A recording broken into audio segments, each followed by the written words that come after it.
Joseph Girgenti's death was a tragedy layered with heartbreak. He was not only a son and a husband, but a father who never knew his newborn son.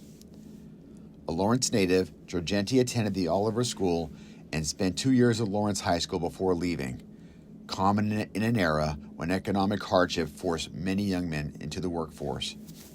For years he worked at the wood mill and, after World War II began, took a second job as a rope maker at the Boston Navy Yard.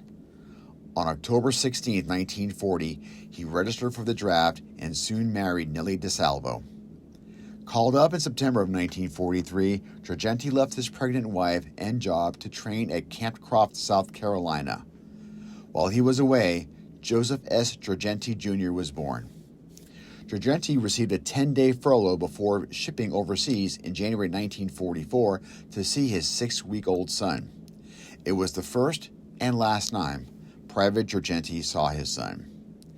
Assigned to the 23rd Infantry Regiment, 2nd Infantry Division, the 5'6", 155-pound soldier sailed to England for Operation Overlord. He survived the brutal Omaha Beach landing on D-Day, June 6, 1944, and fought inland for 6 more weeks as his unit closed in on St. Lo. On July 25, 1944, during the Allied push to break out of Normandy, blue smoke markers were laid to guide bombers targeting German positions. A sudden shift in wind carried the smoke over American lines.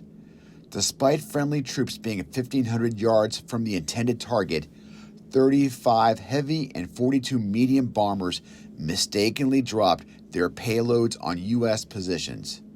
The friendly fire incident killed 102 soldiers, including Lieutenant General Leslie McNair, the highest-ranking American officer killed in the war, and wounded 380 others. Girgenti was among the dead.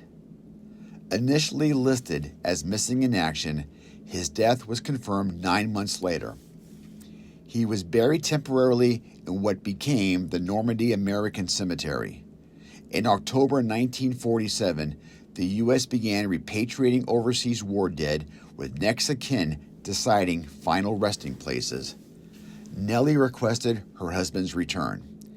In January 1948, Girgenti's remains arrived in New York Harbor with those of 1,752 other servicemen. On February 6, 1948, his body was brought to Lawrence.